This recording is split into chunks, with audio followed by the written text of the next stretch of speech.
Bonsoir les cadets du niveau 4, je suis sergent de section Bio et ce soir je vais vous faire votre cours qui est le M432.01 qui est de décrire les circuits carburants.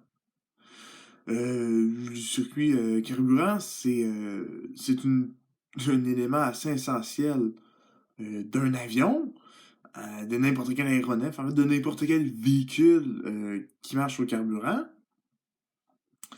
Tout simplement parce que sans ça, ça avance pas. Euh, Dans le cas d'un avion, on a des circuits qui sont un petit peu plus complexes, plus sécuritaires, parce que un avion qui a plus de gaz, c'est pas mal plus grave qu'un auto qui a plus de gaz, hein. On peut pas se mettre juste sur le côté de l'autoroute comme on fait en auto. Alors, pour ça, il va y avoir un circuit un petit peu plus complexe. Mais pas beaucoup, hein, inquiétez-vous pas. Euh, Et de toute façon, si vous voulez aller en mécanique d'aéronef plus tard, ou même si vous voulez aller pilote, je vous conseille d'écouter ce cours il va y avoir de l'information extrêmement importante pour les deux cours, les deux camps d'été. Et métiers aussi, hein, c'est des métiers. Donc, si je regarde immédiatement, si on commence le cours, ben, avec le point d'enseignement 1 qui est de décrire les circuits carburants, on va décrire les pièces un peu. Vite, vite là. Qu'est-ce qu'ils font? Hein? Qu'est-ce que ça fait un circuit carburant? En fait, un circuit carburant, ça va alimenter le moteur en carburant.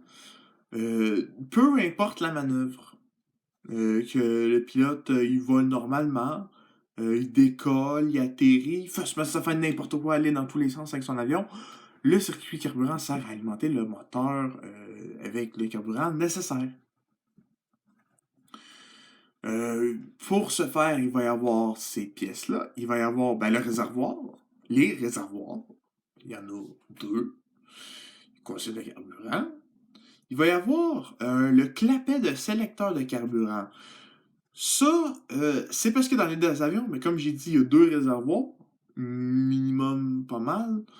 Souvent un dans chaque aile. Ce qui fait deux, tu peux en avoir plus dépendamment de l'avion. Il y a certains modèles. Mais c'est ça, le clapet, ce qu'il va faire, c'est qu'il va décider dans quel tank à gaz que tu vas aller chercher ton carburant. Euh, Tu peux aller chercher les deux, le gauche ou le droit, admettons. Euh, Ça, ce que ça va faire, c'est que ça maintient le poids, la distribution du poids sur l'avion. Admettons, j'ai une fuite de gaz dans la tank à droite. Eh bien, j'ai du carburant qui s'en échappe et donc l'aile de droite va s'alléger beaucoup plus rapidement que l'aile de gauche. Alors, je vais mettre mon circuit carburant sur aile de gauche seulement, afin d'essayer que le circuit, que l'aile de droite se vide moins vite et que l'aile de gauche se vide tout court, afin de garder l'avion le plus stable possible.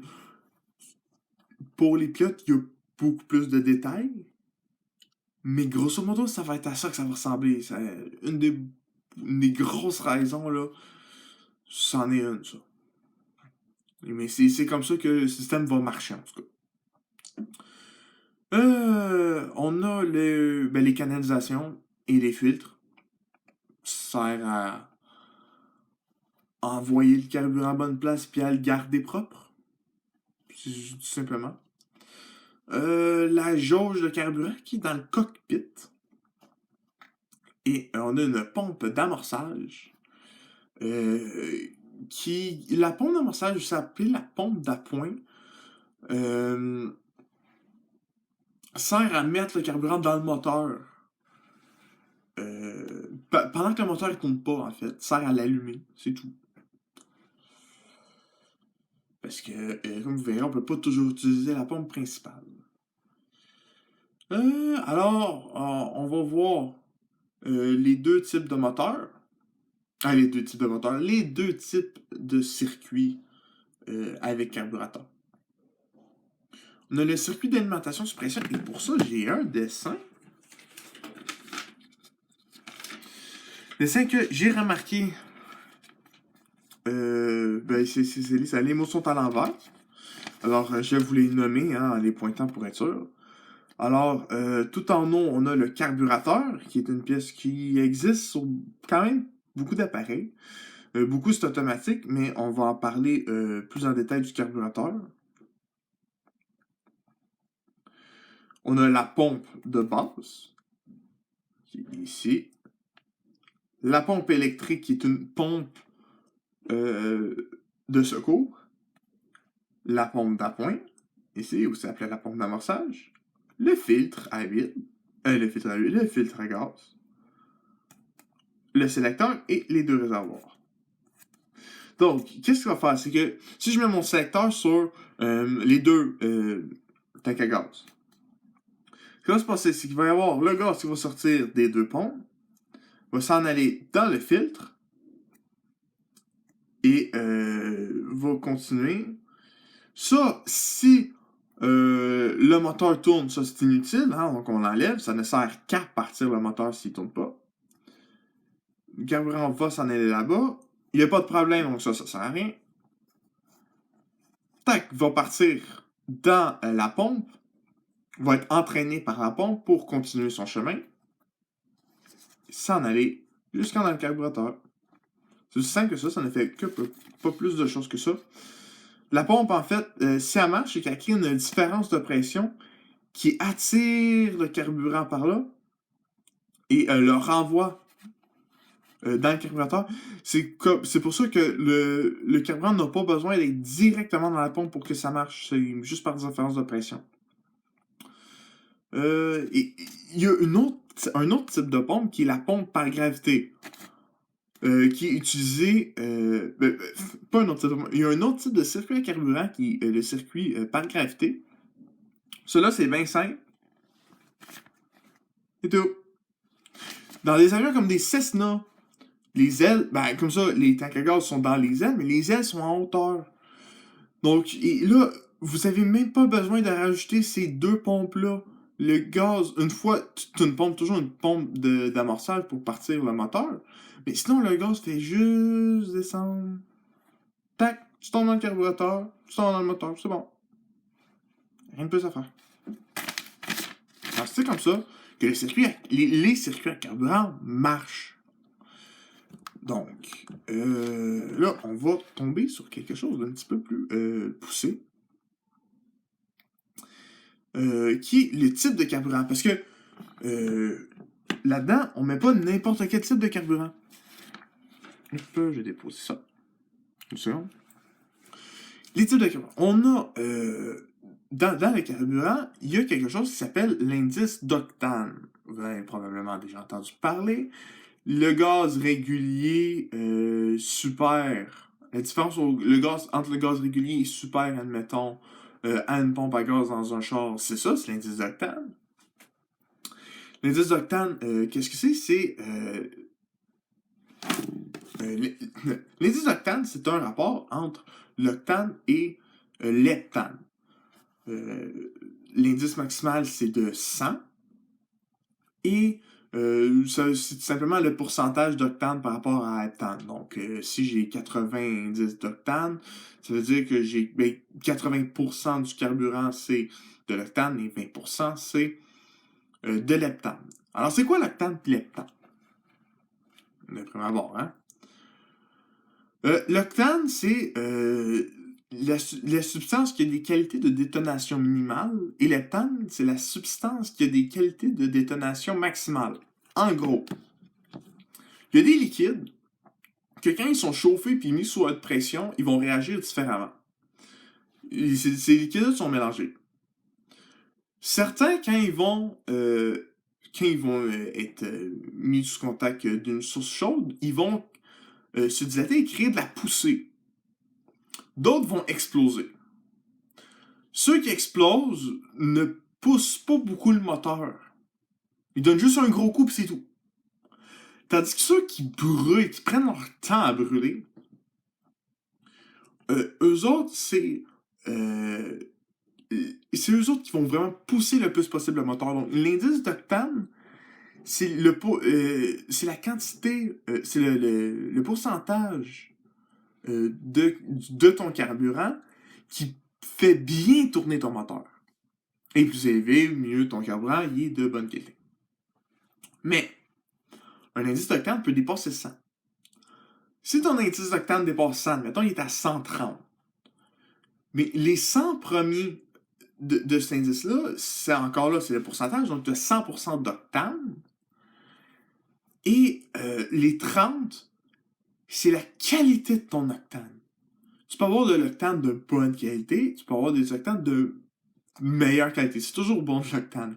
Tu peux avoir des meilleurs que d'autres. Alors, si j'ai 130, c'est un 100% d'octane, puis il est encore meilleur. C'est comme ça qu'on peut l'interpréter. C'est à quel point il prend son temps puis qu'il pousse ton gaz quand il est chauffé. C'est comme ça que le gaz marche. Bon, sur des canettes, il va toujours y avoir un peu une étiquette où c'est écrit, mettons, 100, 130. Pour ton indice d'octane. Ton indice d'octane, normalement, il est jamais tout seul. Ça fait rapport à est-ce que ton mélange il est riche ou pauvre dans ton moteur. On va y revenir. Mais en attendant, on peut dire ça. C'est qu'un mélange riche, dans le cas où ton indice d'octane dépasse 100, un mélange riche va augmenter la quantité de carburant et donc il pourrait augmenter l'effet combustion en lenteur qui pousse bien le moteur qui est recherché en fait. Mais là, ça, la richesse du mélange, c'est la quantité de gaz par rapport à l'air. Un mélange plus riche a plus de gaz. Et donc, quand il est chauffé, il a plus de pouvoir, de force sur le moteur. Alors, on en a parlé depuis le début, puis on n'a toujours pas commencé à regarder ça. On va regarder ça tout de suite. Le carburateur. Le carburateur, c'est vraiment une pièce importante. C'est d'ailleurs le point d'enseignement 2 au complet qu'on va regarder. Ça sera uniquement là-dessus, c'est d'écrire les carburateurs. On va ne le faire que sur ça. Ça, le carburateur, c'est que dans le moteur, hein, il ne reçoit pas du gaz pur. Hein, il reçoit un mélange de gaz et d'air. Ce mélange-là, il est fait à l'avance et il est fait dans le carburateur parce que juste du gaz tout court, ben ça brûle pas. C'est en gouttelettes dans l'air que ça brûle. Donc, on va regarder ça, on va reprendre un dessin. C'est pas le même, mais il y a le même problème. Et c'est pour ça que je vais vous nommer qu'est-ce qui se passe dans un carburateur. Donc, ça, c'est un carburateur à, grosso modo, à flotteur. Ça, c'est un flotteur. Je vais vous l'expliquer comment ça marche. C'est que, ici, on a tous les circuits carburants que je vous parlais tantôt, il est par là. Et il rentre dans le carburateur par ici, une petite bassine, admettons. Il rentre par là. Le niveau de carburant ici va augmenter. Ce qui va faire monter le flotteur. Quand le flotteur va monter, il va bloquer l'entrée de gaz. Et donc, le niveau ne pourra pas monter plus haut. Il va pouvoir baisser, mais après ça, le flotteur va tomber, puis le carburant va rentrer, donc là, ça va remonter encore, puis ça va se refermer. Ça sert à garder à peu près la même pression, grosso modo, ici, afin que ça commence pas à rentrer dans le système beaucoup plus rapidement que ça devrait. Pour l'anecdote, c'est comme ça que vos toilettes marchent. Quand vous flushez la toilette, vous enlevez l'eau. Ce qui se fait en sorte, c'est que le flotteur va baisser, hein, parce qu'il n'y a plus d'eau dans la toilette. Donc là, l'eau ici va retomber et le flotteur va monter et ça va arrêter. Le niveau de l'eau de la toilette va s'arrêter de remonter. Quand, et seulement quand, le flotteur ici va avoir refermé l'entrée d'eau. Donc c'est comme ça que ça marche la toilette. Et c'est exactement le même principe pour les pompes de carburateur. Pour les flotteurs de carburateur plutôt.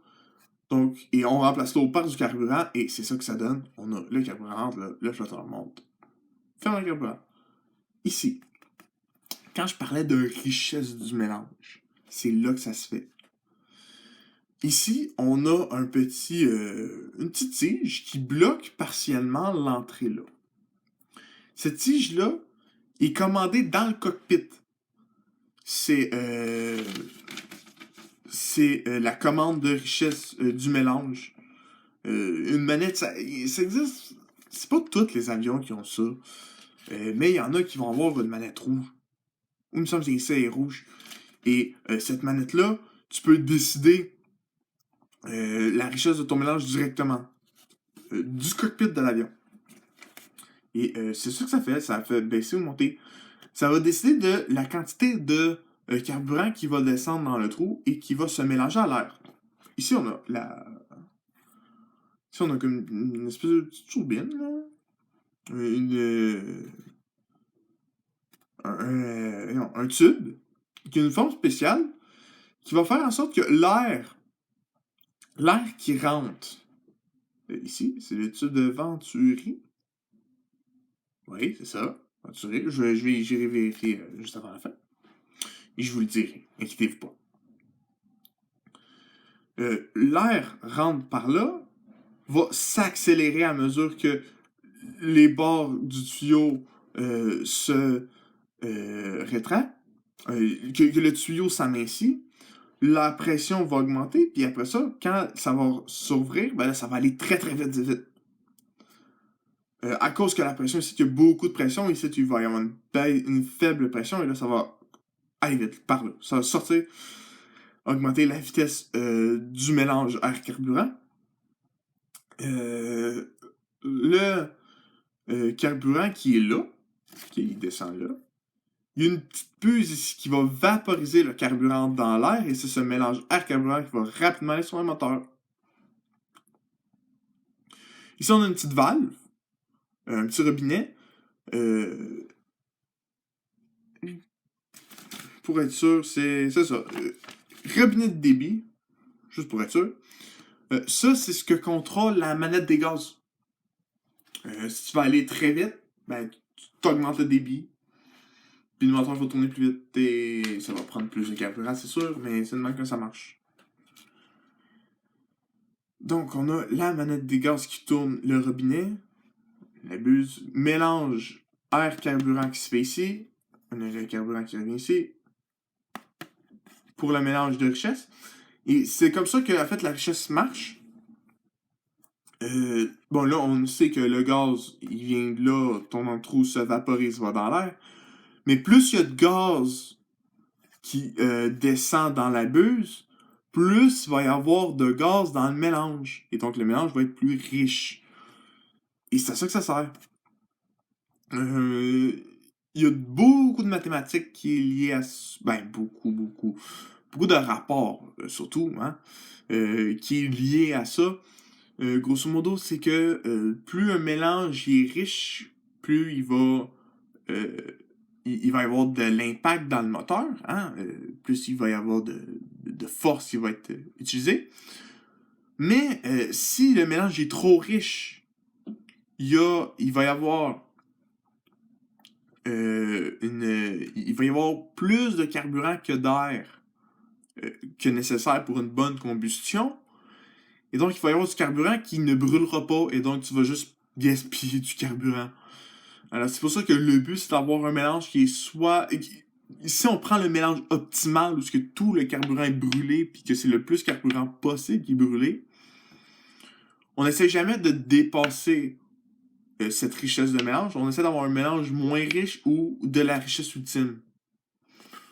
Parce que sinon, ça gaspille du carburant tout court, puis ça endommage le moteur, puis ça le rend sale, puis... Pas le fun, donc... plus d'air que de carburant. C'est ça pour ça. Là, je vais vérifier 2 secondes. Si c'est bien...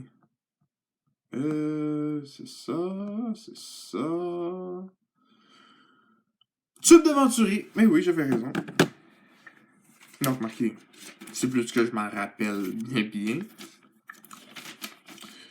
Vite, on va voir le système de dégivrage. Le système de carburateur, quand il fait très froid, peut geler. Ce qui va geler, ça va être surtout ici, puisque c'est ici qui est le plus en lien avec l'extérieur. Qui est en contact avec l'air froid et humide de dehors.